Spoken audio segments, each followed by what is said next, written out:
الحمد لله رب العالمين والعاقبة للمتقين ولا عدوان إلا على الظالمين والصلاة والسلام على أشرف الأنبياء والمرسلين نبينا محمد وعلى آله وصحبه أجمعين.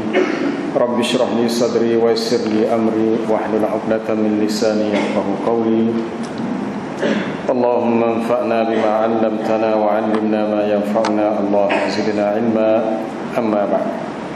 Seterusnya ayat 115. A'udzu billahi minasy syaithanir rajim. Bismillahirrahmanirrahim.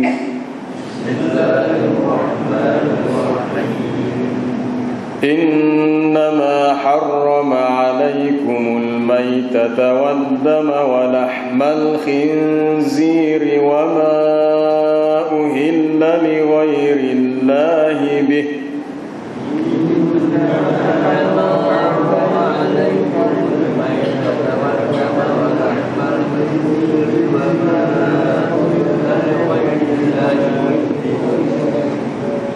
فمن اضطر غير باغ ولا عاد فإن الله غفور رحيم.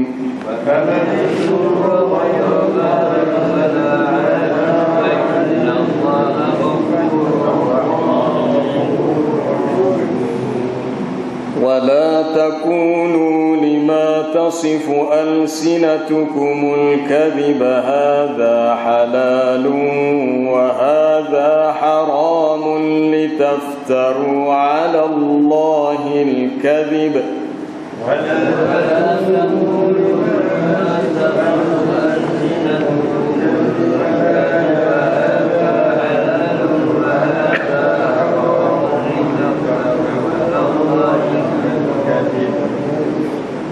إن الذين يفترون على الله الكذب لا يفلحون.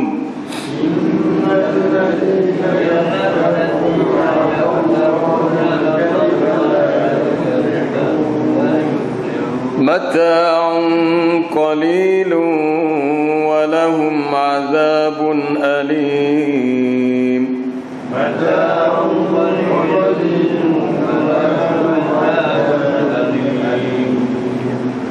وعلى الذين هادوا حرمنا ما قصصنا عليك من قبل. وعلى الذين هادوا حرمنا ما قصصنا عليك من قبل وما ظلمناهم ولكن كانوا أنفسهم يظلمون. وما ظلمناهم ولكن كانوا أنفسهم يظلمون. ثم إن ربك للذين عملوا السوء بجهالة ثم تابوا من بعد ذلك وأصلحوا. ثم إن ربك للذين عملوا السوء بجهالة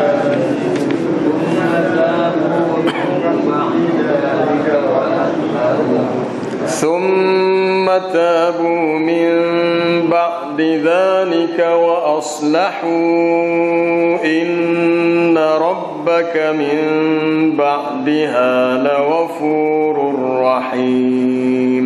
ثم تابوا من بعد ذلك وأصلحوا إن ربك من بعدها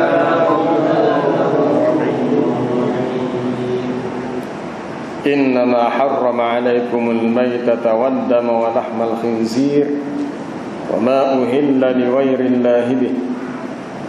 Sesungguhnya Allah hanya mengharamkan ke atasmu memakan bangkai, maitah bangkai, waddam darah, walahmal khinzir daging babi, dan apa yang disembelih dengan menyebut nama selain daripada nama Allah. Famanittarra ghayra baghin wala 'adil, tetapi barang siapa yang terpaksa memakannya, yang berada dalam keadaan terdesak, dengan tidak menganiaya dan tidak pula melampaui batas, tidak berlebihan, fa innallaha ghafurur rahim, maka sesungguhnya Allah Maha Pengampun lagi Maha Penyayang. Wala taqulu lima tasifu alsinatukumul kadhiba hadha halalun wa hadha haramun litaftaru 'ala Allahil kadhib.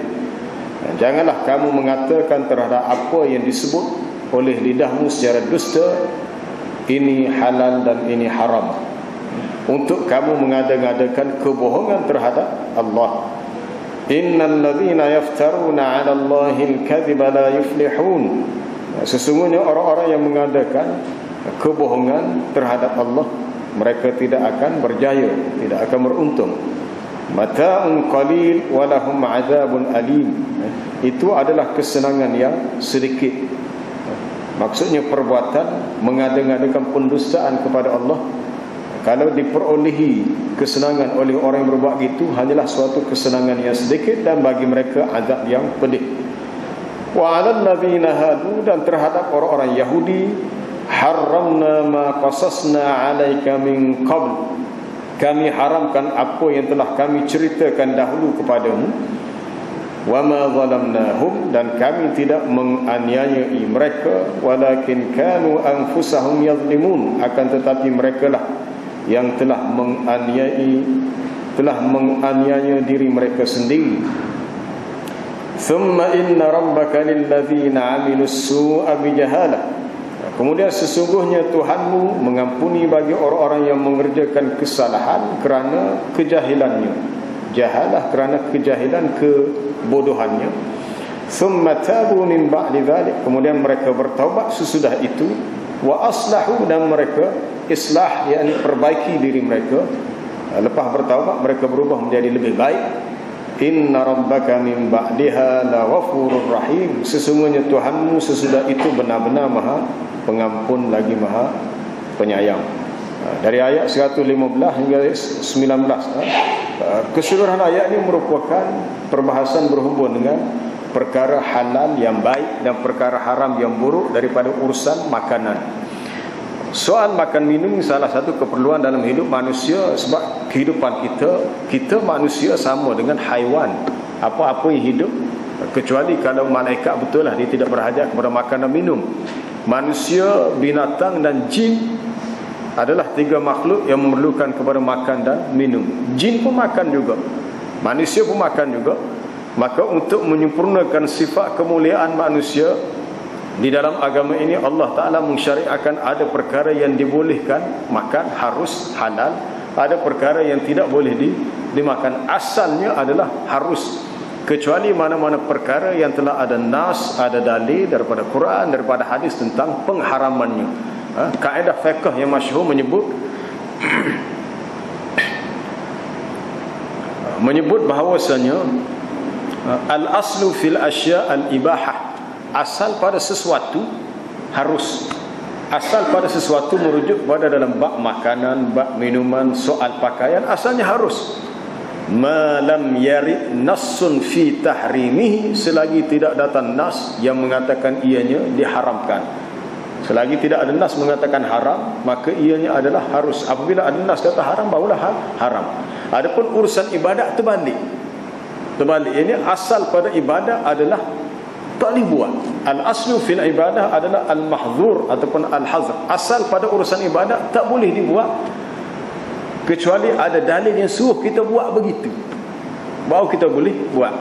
Tapi dalam urusan dunia, termasuk urusan makanan, asalnya adalah boleh, kecuali ada nas yang menyatakan tak boleh. Tak boleh lah. Cuma contohnya dalam ayat 115, di antara yang diharamkan ialah al-maitah, bangkai. Apa itu bangkai? Bangkai ini segala jenis binatang yang kullu ma mata hatfa nafsi, setiap yang mati sendiri. Mati maksudnya tidak mengikut az-zakatu asy-syar'iyyah, kaedah penyembelihan hukum syarak. Maknanya tidak sempat untuk disembelih untuk inharud dam, untuk mengalih darah. Tidak mengalir darah, mati binatang itu, maka tidak boleh dimakan. Tapi kalau sempat disembelih semula dia mati, maka dia boleh dimakan, sebab dia termasuk bangkai. Hikmahnya ialah bangkai ini adalah binatang yang mati dan keadaan darah tidak mengalir. Tapi bila sembelih darah itu mengalir keluar. Kemudian yang kedua ialah ad-dam, darah. Maksud darah di sini ad-damul masfuh, darah yang mengalir, darah yang cair, yang telah dinyatakan dalam ayat surah Al-An'am, qul la ajidu fima uhiya ilayya muharraman ala ta'imin yat'amuhu illa an yakuna maitatan aw daman masfuhan aw lahma khinzirin fa innahu rijsun aw fisqan uhilla liwairillahi bih. Katakanlah, tidaklah yang aku dapati dalam wahyu yang diwahyukan kepada aku berhubung perkara yang diharamkan dalam makanan, kecuali kalau makanan itu berbentuk maitah, bangkai, daman masfuhan, darah yang mengalir. Dalam ayat ni, ayat 115 surah An-Nahl tak disebut masfuh, mengalir, tapi dalam surah Al-An'am ada disebut daman masfuhan. Kemudian ayat dalam surah dalam surah Al-Baqarah ada juga, innama harrama alaikumul maitata waddama wa lahmal khinziri wa ma uhilla bihi li ghairillah. Kalau surah Baqarah wa ma uhilla bihi, surah An-Nahl wa ma uhilla li ghairillah bihi itu ditukar, bukan ulama tukar, Allah Taala yang turunkan begitu. Dalam surah Baqarah wa ma uhilla bihi li ghairillah, dalam surah An-Nahl wa ma uhilla li ghairillah bih. Tapi maknanya sama ya. Cuma dalam surah Al-An'am sahaja terdapat perkataan masfuhan, darah yang mengalir. Maknanya kalau darah itu darah yang jamid, yang beku, seperti hati, apa lagi, pelepung, lipo, maka halal.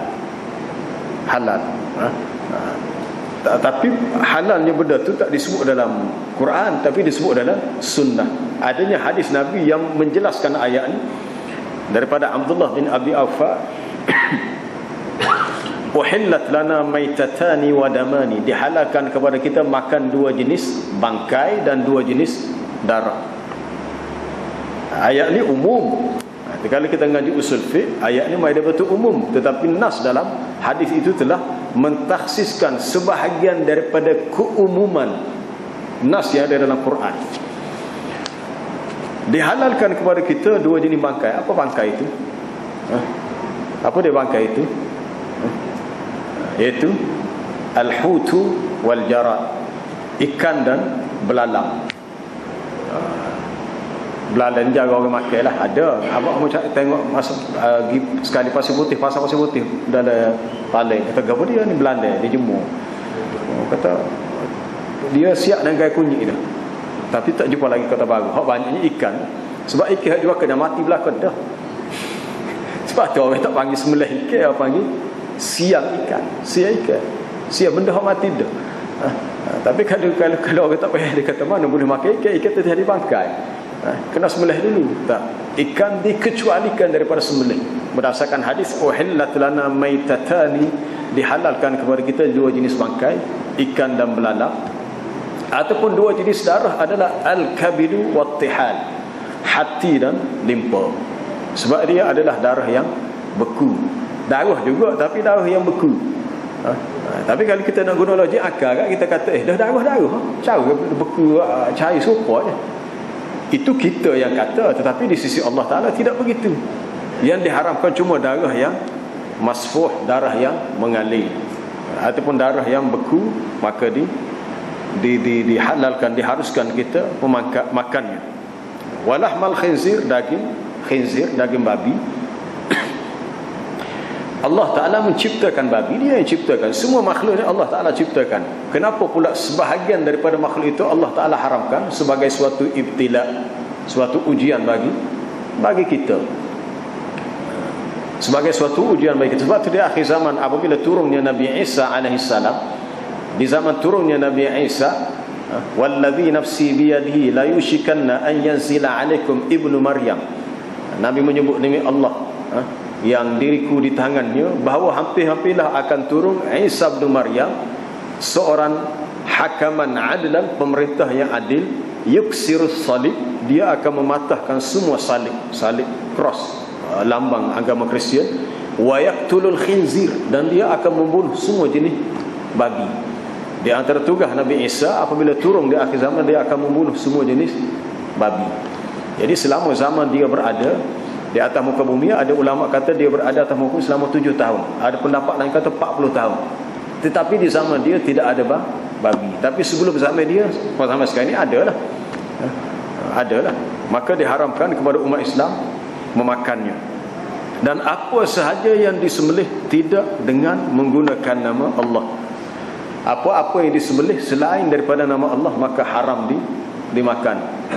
Cuma ulama berbeza pendapat dalam bab sembelih, sama ada membaca bismillah, membaca basmalah menjadi hukum yang sunnah atau hukum yang wajib.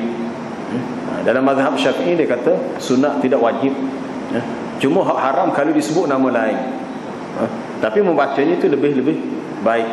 Setengah pendapat dalam mazhab Imam Ahmad dia kata wajib, mesti lebih tegas, mesti dibaca. Macam wuduk juga, dalam mazhab Imam Ahmad dia anggap tidak sah wuduk kalau tidak baca bismillah. Bila hadis Nabi menyebut la wudu'a liman lam yadhkur ismallahi alaih, tidak dikira wuduk bagi sesiapa yang tidak membaca bismillah. Tapi jumhur mengatakan baca bismillah sebelum wuduk sunat. Begitu juga dalam bab sembelih, mazhab Imam Ahmad mengatakan ianya bersifat wajib berdasarkan ayat wala ta'kulu mimma lam yuzkar ismullahi alaihi wa innahu lafisq. Janganlah kamu makan, maksudnya makan binatang yang disembelih di mana tidak disebut nama Allah. Tapi sebahagian ulama faham maksud tidak disebut nama Allah kalau masa sembelih itu disebut nama benda lain. Itu tak boleh. Sebab perbuatan itu jatuh kepada syirik. Kalau sembelih itu disebut dengan bismi ke apa dia, dengan nama apa hal lain, itu syirik. Sebab sembelihan ni adalah ibadat. Urusan sembelihan termasuk ibadat. Yang kita baca dalam doa iftitah kita, inna salati wa nusuki, sesungguhnya salatku dan urusan ibadatku. Masuk nusuki itu urusan ibadat dalam bab sembelihan, sama ada udhiyah, korban, ataupun dalam bab az-zabaih, sembelihan. Jadi apa sahaja sembelih kambing, lembu, ayam, mesti sebut nama Allah, tak boleh sebut nama lain.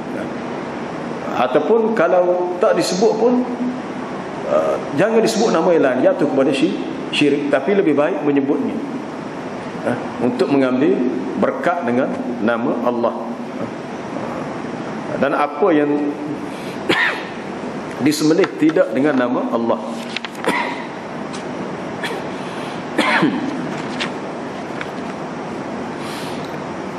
Dalam hadis riwayat Imam Ahmad daripada Ibnu Abbas radhiyallahu anhuma, mal'unun man dzabaha li ghairillah, adalah dilaknat sesiapa yang sembelih tidak kerana Allah. Maksud sembelih dengan tujuan yang lain, maka ia jatuh kepada syirik.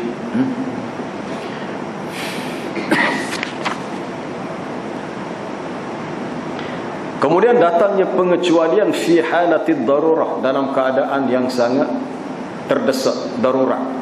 Famanitturra, sesiapa yang ittarra, yang terdesak, terpaksa, yakni faman da'athu ad-daruratu wa alja'athu, sesiapa yang keadaan darurat memaksa dia atau menyebabkan dia terpaksa makan juga, padahal dia bukannya lawaknya kepada diri dia makan, sama ada daging babi ke, sama ada bangkai ke, ataupun darah, tapi dia terdesak sama ada ketiadaan makanan kecuali itu saja, hak ni saja, ataupun apa dia lagi, ataupun dia mungkin contoh orang sesak dalam hutan, sesak tak jumpa, orang cari tak jumpa, mungkin sesak 10 hari, dia hanya makan mungkin daun kayu, minum air. Kemudian terjumpalah binatang-binatang dalam hutan yang asalnya dia tak boleh makan, haram dimakan. Tapi sebab terlalu lapar, maka dia terpaksa makan. Saya dah melihat satu video klip latihan komando dalam YouTube. Tarik perkataan komando. Dalam latihan tu, budak-budak masuk latihan komando, hanya pakai cawak, pakai apa dia punya daun kayu saja, tutup depan sikit, belakang sikit, dan terpaksa sembelih bewok dengan kera. Lepas tu buat alasan adalah, kawan-kawan cuba tanya, dia kata orang atasan yang buat latihan tu, dia kata atas tujuan untuk melatih. Jawapannya tak boleh. Walaupun alasan untuk latih berdepan dengan suasana terdesak, hukum ni hanya boleh digunakan pakai apabila famaniturra, benar-benar terdesak. Adapun kita buat latihan untuk menghadapi suasana terdesak, yang mana semasa latihan kita tidak terdesak, cuma untuk berlatih, tak boleh. Dia buat satu tempat, tak ada makanan lain, terpaksa cari kera, sebelah, tunjuk sebelah, belah kera, ambil baik belah, lepas tu pergi bakar. Maka dari segi hukum memang tak boleh. Wallahu alam, kita tak tahu sama ada silibus pihak yang buat latihan komando ni adakah merujuk pada Jabatan Mufti, wallahu alam. Tetapi sebenarnya memang tidak boleh, kecuali keadaan terdesak. Kalau dia kata kita buat latihan, tak boleh. Macam orang berlakon lah, dia kata saya minum arak ni bukan sungguh-sungguh berlakon je, tapi minum sungguh. Walaupun atas nama lakonan, sebab yang diminum tu arak, maka yang haram tetap haram, walaupun dia buat alasan berlakon. Sebab alasan berlakon atau alasan latihan bukanlah alasan yang boleh letakkan dalam kategori famaniturra. Atau kena faham, famaniturra, sesiapa yang benar-benar ittirar, terdesak, terpaksa, mana tak ada cara lain dah, tidak ada cara lain kecuali cara itu sahaja, maka dia boleh mengambil dengan syarat ghaira bagin wala alin, tidak berlebihan, tidak menganiaya, tidak melebihi. Maksudnya kalau terpaksa makan makan sekadar untuk membolehkan dia hidup. Jangan pula makan 2-3 mulut sedap, nak tambah lagi. Mana tahu mungkin sesak dalam hutan jumpa babi hutan. Jumpa babi hutan, ambak-ambak, dalam rumah di hutan. Lepas tu cari kayu api apa, nyala, bakar. Makan-makan 2-3 mulut, rasa sedapnya pun habis. Mungkin banyaklah. Maka itu sudah melebihi syarat tadi, syarat ghaira bagin wala adi. Kalau siapa kepada lebih melanggari apa dia syarat yang disebut dalam ayat, maka dia menanggung dosa. Sebab ayat dalam surah Baqarah berbunyi famanitturra ghaira bagin wala adin fala itsma alaihi. Tidak menjadi dosa kalau dia tidak berniat untuk, tidak bermaksud untuk menzalimi, menganiayai diri dia, dan tidak berlebihan dalam mengambil benda yang haram, sebab dia hanya terdesak. Jadi apabila terdesak, kaedah fiqh mengatakan ad-darurat tubihul mahdhurat, perkara yang diharamkan, perkara yang darurat mengharuskan perkara yang diharamkan. Tetapi keharusan itu ada qadar, iaitu ad-darurat tuqaddaru biqadariha. Perkara darurat perlu ditentukan dengan kadar. Mana tidak boleh seseorang itu terlalu longgar. Dia kata darurat kan, sementara darurat dia pun gomoh habis. Walaupun benda itu juga sebenarnya adalah haram. Dia perlu mengambil dengan kadar yang tertentu sahaja. Kalau alasannya apa dia tadi, al-muttar, orang yang terdesak ataupun terpaksa.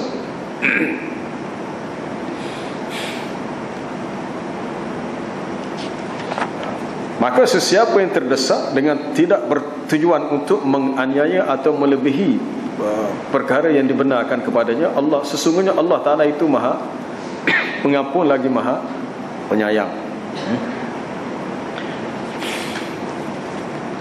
Wala taqulu lima tasifu alsinatukumul kadhib. Janganlah kamu mengatakan dengan apa yang disifatkan oleh lidah kamu secara mudah. Kamu nak kata benda ni halal, benda ni haram. Sebab hukum sesuatu itu halal atau haram adalah hak Allah. Halal haram bukan hak kita. Halal haram adalah hak Allah. Baik, kalau kembali kepada hukum asal, makanan itu adalah halal kecuali apa-apa yang diyakini ianya haram ataupun ada unsur haram. Sebab itu dalam sebuah negara Islam macam tempat kita, sepatutnya tidak perlu kepada cok halal, logo halal. Sebab asal makanannya adalah, kecuali perlu kepada cok haram. Mana-mana makanan ada usaha cek haram. Hak selain hak tak ada cek haram, maka semua adalah halal. Maka tidak timbul orang memalsukan logo halal. Boleh terima kata pandangnya. Kecuali kalau makanan yang dijual tu adalah makanan yang haram, maka letak logo haram. Sebab asal makanan itu adalah halal. Tapi kalau kita berada dalam situasi yang kita rasa ragu-ragu, sebab sekarang ni banyak logo halal ni mari daripada luar negara pun ada, Selatan Thai pun ada logo halal. Kita pun kadang-kadang boleh percaya kada tahu. Setara logo halal hak jakim pun ramai orang boleh tiru. Mudah-mudah boleh tiru. Mungkin tak ada permit pun, dia tiru sendiri dia buat. Maka kita pun tertipu. Tapi hukum asalnya adalah halal, hasan. Tetapi apabila ada perkara yang menimbulkan rasa ragu-ragu, maka di sini dia jatuh kepada kaedah Nabi sebut adalah hadis Nu'man bin Bashir, innal halala bayyinun wa innal harama bayyin. Sesungguhnya yang halal itu jelas, yang haram itu jelas. Wa bainahuma umurun mushtabihat. Antara kedua-duanya, antara yang halal dengan haram, ada banyak perkara yang sama-sama ragu-ragu, perkara yang syubhat. Syubhat ni boleh ke tak? Boleh ke tidak? Ada setengah orang tanya boleh ke tak? Kalau dia rasa boleh tak boleh tak sah. Kalau kita dah ada suatu alternatif lain yang diyakini bahawa ianya halal, maka itu lebih selamat. Sekarang ni banyak produk-produk yang halal. Obat gigi halal banyak.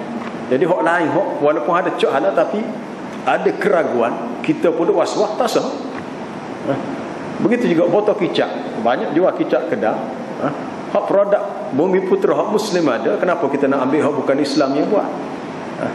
Kadang-kadang setengah tu beli kicap khusus daripada Thailand. Betul, kadang-kadang kedai jual makan dia fikir nak sedap ya. Dia kata ada cak halal. Halal tu dari segi urusan hak tulis tu, hak dokumen, tapi hak sebenarnya kita tak tahu. Sebab tu orang-orang kata apa, tak wajib usul. Betul, tak wajib usul, betul. Tapi apabila ada qara'in, ada beberapa perkara yang boleh menimbulkan rasa syak, ragu, maka kita mengambil sikap tanazul. Tanazul ni berundur, yakni memadai dengan perkara yang halal dan diyakini halal, maka itu lebih baik. Maka itu lebih baik. Sebab di pasaran ini banyak benda-benda yang syubhat. Benda syubhat. Walaupun secara prosedur perniagaannya dah ada cop halal, tapi sebenarnya masih menimbulkan rasa keraguan. Itu terpulang kepada kita. Kalau kita nak, dipersilakan. Kalau kita tak sih, sudah. Kita mengatakan kita mengambil yang halal lagi tayyib, yang halal lagi baik.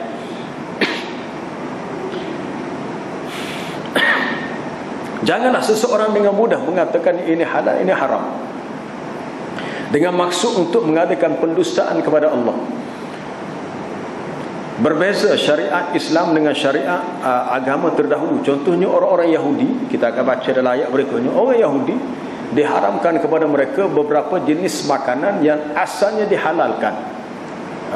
Fabidhulmin minalladzina hadu harramna alaihim tayyibatin uhillat lahum wa bisaddihim an sabilillahi katsira.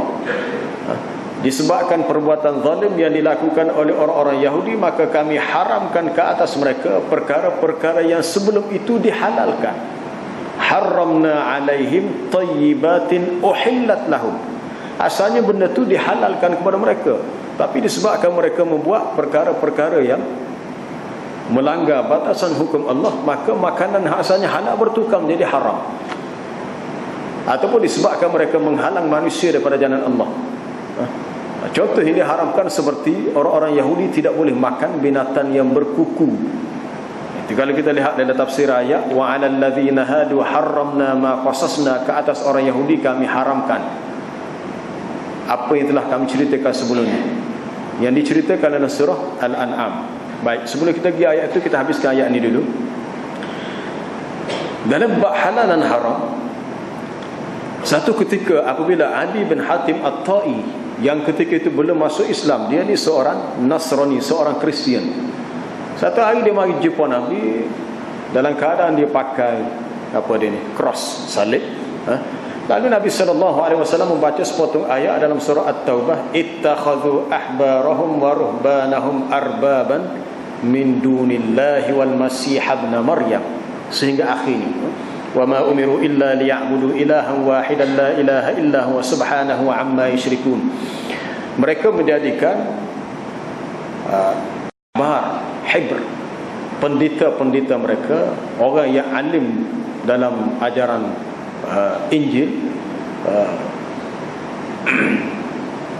ruhban, rahib mereka, orang-orang yang alim dengan kitab Taurat, mereka menjadikan golongan pendeta dan rahib sebagai arbaban, tuhan-tuhan yang disembah selain daripada Allah.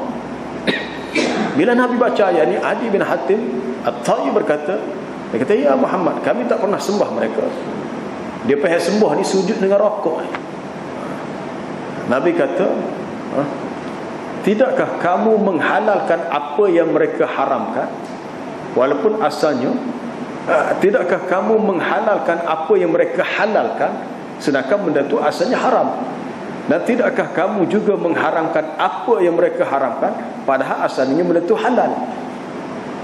Dia pun mengaku, dia kata betul, dalam kitab Taurat benda ni asalnya haram, tapi rahib ubah haram itu jadi halal. Jadi pengikut dia pun kata halal juga. Ataupun asalnya benda tu halal, orang yang alim dia kata haram, jadi pengikut dia pun kata haram juga.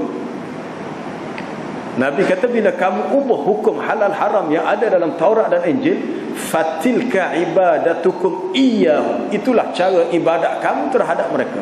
Bermakna kamu telah menyembah mereka dan menjadikan mereka sebagai Tuhan selain daripada Allah, kerana telah merampas hak Allah dalam bab halal dan haram. Dalam bab halal dan haram. Panjanglah kalau kita kata bab halal haram ni. Kadang-kadang setengah orang tak faham, dia kata Islam ni tak ada benda lain. Islam ni reti nak hukum halal haram, haram halal. Tak tahu mana soal, dia kata halal haram. Kita kata ini bukan hak kita, ini hak Allah. Kita hanya menyampaikan hukum, bukan menghukum. Hukum tu Allah Ta'ala yang tentukan. Kadang-kadang setengah tu kata hak ni tak boleh, haram, lepas tu apa hak bolehnya? Kita hidup di dunia, Nabi bandingkan sebagaimana seorang yang terpenjara. Orang yang dalam jaga tak bebas, ada benda dia boleh buat, tapi dalam lingkungan itulah. Ad-dunya sijnul mu'min, tapi wa jannatul kafir. Dunia adalah penjara. Dunia adalah penjara bagi orang beriman, tapi syurga bagi orang kafir. Orang kafir dia boleh langgar habis, halal haram dia boleh gomong habis. Tapi orang beriman dia hanya boleh melakukan perkara yang halal, tetapi keluar pada batasan, masuk pada haram, maka dia menanggung dosa dan dia akan terima akibat di akhirat kalau dia tidak bertaubat. Cuma dalam ayat ni perbahasa halal haram lebih fokus kepada bab makanan. Saya syorkan kepada tuan-tuan untuk mendapatkan buku halal dan haram dalam Islam. Buku ni lama, jadi antara tulisan terawal yang ditulis oleh Dr. Yusuf Qardawi, antara tulisan dia yang terawal. Dan katanya buku ni dah dicetak tak tahu berapa puluh kali dah, dan telah diterjemah dalam pelbagai bahasa dan ramai pula orang yang menterjemahkannya. Di antara rujukan yang terbaik untuk kita tahu al-halal wal haram fil Islam, halal dan haram dalam Islam. Baik, dalam bab makanan, dalam bab pakaian, tuan-tuan boleh rujuk dalam ayat 32 surah Al-A'raf. Dalam surah Al-A'raf yang berbunyi, a'udzubillahi minasyaitonir rajim, kul man harrama zinatallahi allati akhraja li'ibadihi wat-tayyibati minar rizq qul hiya lilladzina amanu fil hayatid dunya khalisatan yaumal qiyamah kadzalika nufassilul ayati liqaumin ya'lamun. Katakanlah, siapakah yang mengharamkan segala perhiasan Allah? Zinatullah ni segala perhiasan yang menjadi milik kepunyaan Allah, dan dia, yakni Allah, menjadikan perhiasan ini untuk kita, untuk kegunaan kita. Dia keluarkan ataupun dia ciptakan untuk hamba-hambanya, allati akhraja li'ibadihi, termasuklah wat-tayyibati minar rizq, benda-benda yang baik daripada rezeki. Siapa pula yang berani untuk mengharamkannya? Allah Ta'ala tanya, man? Siapa? Siapa yang berani untuk mengharamkan segala jenis perhiasan di atas muka bumi dan juga benda-benda yang baik daripada rezeki, tiba-tiba diharamkan tanpa ada hujah dan dalil. Katakanlah semua itu hanyalah untuk orang-orang yang beriman semasa hidup mereka di dunia, dan mereka memperolehinya di akhirat dengan nikmat yang lebih besar. Mana untuk orang beriman perkara itu asalnya adalah dihalalkan, melainkan ada dalil yang menyebut bahawa ianya diharamkan. Itu kita kena tahulah.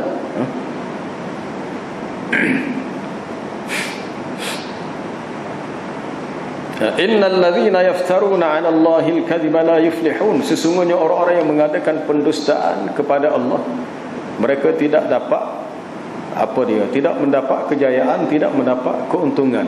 Orang yang sengaja mengadakan pendustaan sehingga diubah hukum halal dan haram, asalnya begitu jadi lain. Yang asalnya halal dikatakan haram, yang asalnya haram lalu dikatakan halal. Apabila Allah Ta'ala mengharamkan sesuatu, dia juga mengharamkan untuk kita menjualnya. Kadang-kadang orang tanya, kalau benda ni haram, kalau haram, apabila haram, urusan jual beli juga haram. Kita kata contoh pakaian, banyak ramai tukar-tukar jahit. Mungkin tak ramai tempat kita hok jenis pesek-pesek ni hok di Kuala Lumpur. Habis tukar jahit hok hebat-hebat, jahit pakaian untuk artis, untuk selebriti, artis-artis wanita, hok pakaian pahal sendirilah, belah situ, belah dada, sengaja belah pula. Kalau tukang jahit tu seorang yang Muslim, orang Islam, dia kata aku jahit, bukan aku nak pakai, orang ni nak pakai. Tapi dia telah bersyubhat kerana menyediakan pakaian yang haram dipakai oleh seorang Islam. Maka tukang jahit ni boleh dosa ke tak? Boleh.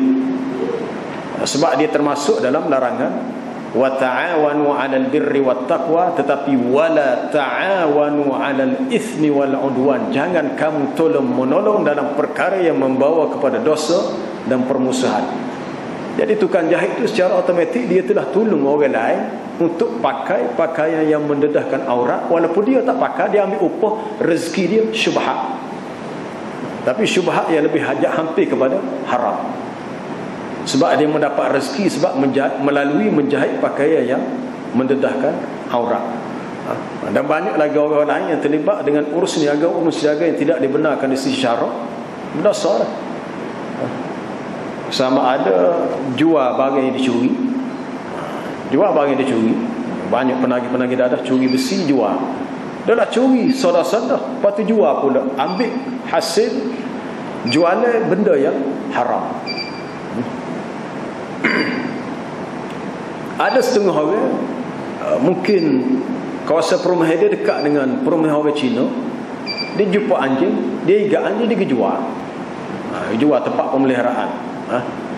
Dia kata tak boleh perah ni, dia kata tak apa, orang sedang boleh perah, dia jual. Boleh ke tak jual anjing? Tak boleh. Di antara perkara yang dilarang oleh Nabi sallallahu alaihi wasallam ialah Nabi melarang daripada anthamanil kalb, hulwanil kahin wa mahrul baghi. Di antara perkara yang diharamkan ialah harga jualan anjing itu haram dijual, dan juga hasil yang diperolehi, hasil bertenung nasib. Orang jadi dukun boleh tilik, tapi kena ngupah dah. Ngupah tu haram. Kemudian yang ketiga adalah mahar bagi seorang penzina, bukan mahar mas kahwin dah. Seorang lelaki yang fasik melanggan pelacur, dia berbayar. Maka hasil bayar itu adalah haram diambil oleh pelacur. Perbuatan itu sendiri haram dah. Lepas tu duit pula boleh dengan sumber yang haram. Jadi ini perlu kita sedar, sebab banyak dalam kehidupan kita di akhir zaman yang telah diperingatkan kepada Nabi bahawasanya sayati 'alan nasi zamanun, akan datang kepada manusia satu zaman manusia tidak peduli, la yubali al-mar'u, seseorang itu tidak peduli adakah harta yang diperolehi, pendapatan diperolehi, aminal halali am haramin, adakah daripada yang halal ataupun yang haram, asalkan boleh ya. Cara apa? Dia kata boleh ke aku tak apa lah, tak cara dah, halal ke haram. Tapi orang yang ada jiwa agama, dia akan fikir, sebab kesan halal haram ni sangat besar. Kalau ambil yang halal selesai, tapi kalau ambil haram, ya haram menyebabkan doa dia tertolak, hidup dia tidak tenang. Kita rasa kita rajin pergi masjid, rajin bersedekah, puasa sunat, kita ada harta, kita pergi Mekah, tapi rasa jiwa kita tenang, serabut sama. Rupanya cek banyak subuh pendapatan kita masuk melalui cara yang haram. 2-3 hari lepas ada seorang ahli jemaah dekat masjid dekat hamba tu. Kebetulan dia ni dulu bekas pelajar kita. Dia kata dia telah didatangi oleh seorang pengedar dadah. Profesi dia sebelum ni adalah kerja dia mengedar dadah. Dan dia telah berhenti 2-3 bulan nak bertaubat. Dia kata macam mana dia nak buat dengan saki bagi pendapatan haram hak dia pulih duit dia. Dia kata kalau dia nak start nego halal, dia tak ada modal lagi tuan ni. Tapi hak ada dengan dia ni ada duit haram. Jadi hak selamatnya adalah dia tinggalkan semua yang haram.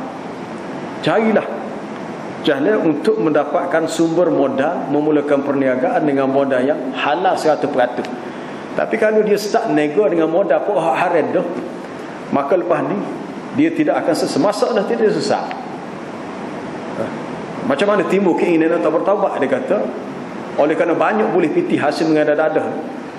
Dia rasa jiwa dia tidak tenang, dia bercerai dengan bini dia, balah dengan anak dia, punah kerana habis rumah tangga. Akhirnya mari memikir nak bertaubat, nak tinggalkan karier pengedar dadah, nak mulakan karier yang baru, kerja yang baru. Tapi nak start nego tu tak ada pitih lain kecuali duit haram ni.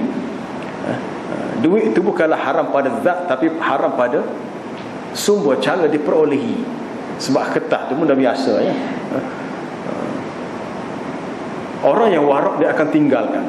Sebab tu dalam bab riba Allah Ta'ala menghalalkan jual beli, mengharamkan riba. Wa ahallallahu al-bai'a wa harrama riba. Allah Ta'ala menghalalkan urusan jual beli, tetapi dia mengharamkan riba. Katakanlah seseorang tu pernah terlibat dengan riba sebelum ni, lalu dia tahu riba ni dosa yang besar, dosa yang begini. Sebab kata Al-Imam Al-Qurtubi, aku membelek helayan-helayan dalam mushaf, aku tidak dapati satu dosa yang lebih besar daripada dosa makan harta riba, kerana Allah Ta'ala mengisytiharkan perang.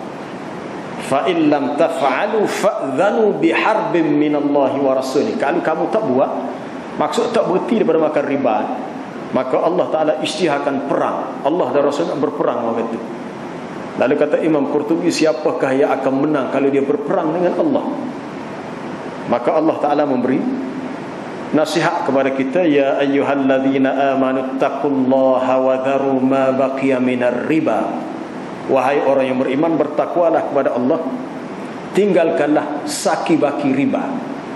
Maknanya harta benda hak halal, harta benda yang haram, harta benda yang haram, hak saki-baki hak lebih sikit-sikit tu kena tinggal tengok. Kena tinggal tengok.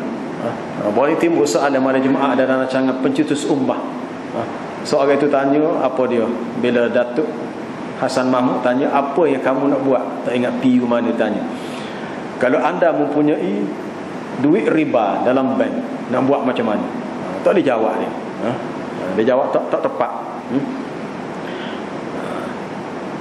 Duit itu tak boleh digunakan untuk kita. Kita boleh sedekahkan untuk kegunaan awam. Maksud kegunaan awam adalah yang bersifat sama ada bina jalan, bina tandas, tidak bersifat sumbangan yang berbentuk untuk kegunaan peribadi orang tertentu, bukan untuk pakaian dia, bukan untuk makanan dia, untuk umum. Dan di sisi Allah, mana-mana harta yang tidak baik, maka nilai sedekah itu tak dikira. Allah Ta'ala tidak terima sesuatu sedekah kecuali illa tayyiban, kecuali yang baik. Wa 'alal ladzina hadu harramna ma qasasna. Untuk orang-orang Yahudi kami haramkan apa yang telah kami ceritakan sebelum ini. Yang diceritakan sebelum ini adalah merujuk kepada ayat 146 surah Al-An'am. Ayat ni perlu dilihat tafsirannya bersama ayat 146 surah Al-An'am yang berbunyi wa 'alal ladzina hadu harramna kulladzi dzufur wa minal baqari wal ghanami harramna 'alaihim shuhumahuma illa ma hamalat dhuhuruhuma awil hawaya aw makhtalata bi'adhm. Dan kepada orang-orang Yahudi kami haramkan ke atas mereka semua jenis binatang yang berkuku. Ulama tafsir ada dua pendapat sebut. Dia kata kuku ni ada kuku, di antaranya kuku yang melekat. Macam kuku apa? Kuku itik. Itik ni kalau dia buka dia ada apa? Sebab tu dia boleh berenang tu. Itik. Ada yang kata kuku yang renggang pun termasuk juga. Ya, ada dua pendapat. Tapi asalkan binatang yang berkuku. Manakala lembu dan kambing kami haramkan kepada orang Yahudi memakan lemak-lemaknya. Lemak binatang itu tak boleh dimakan, kecuali lemak yang ada pada punggung binatang ataupun lemak yang ada pada perut. Lemak, bahagian lemak saja, bahagian orang keting ke, bahagian daging hok mana-mana tak boleh makan. Yang boleh hanyalah lemak pada bahagian perut dan juga lemak pada bahagian pada bahagian punggung, ataupun yang bercampur dengan tulang. Mana lemak tiga tempat ni hak boleh. Tapi orang Yahudi bila dia tahu diharamkan kepada mereka memakan syahmun, lemak binatang, iaitu lemak kambing dan lemak lembu, apa mereka buat ialah dia tak makan, tapi dia proses lemak tu untuk dijual. Maka Nabi sebut innallaha idza harrama syai'an harrama thamanahu.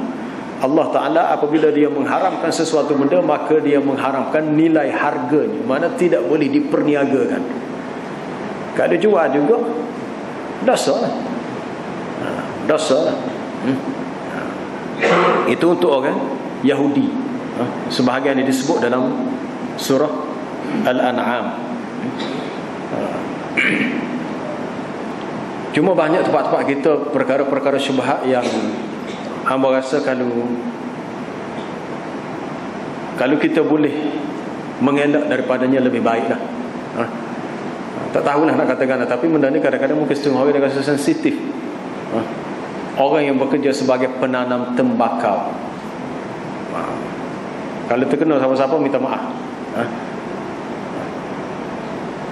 Qaul yang rajih di sisi ulama seluruh dunia, merokok itu memang haram berdasarkan kepada kemudaratan daripadanya. Kata makruh tu adalah masalah raihah, bau saja. Tapi apabila ada campuran nikotin tak, itu jelas haram. Soalnya bila tanam tembakau, adakah daun tembakau boleh digunakan untuk kegunaan lain selain pada rokok? Rasanya tak ada. Hamba tahunya tak ada. Berbanding dengan buah anggur yang menjadi asal. So kalau orang putih buat anggur wine itu dia guna buah anggur itu diperah. Sebab tu ulama fiqh kata kalau seseorang yang tanam anggur, dia jual kepada pemborong, dan dia tahu pemborong hak beli buah anggur ni, buah zabit ni hak kering dah. Buah anggur ni tujuan untuk buat arak yang memabukkan, maka haram dia jual. Kecuali kalau dia tak tahu. Kalau jual untuk makan biasa tak apa lah. Tapi kalau jual, dia tahu pembeli ni, pemborong ni beli anggur ni untuk proses buat arak, maka haram dia jual.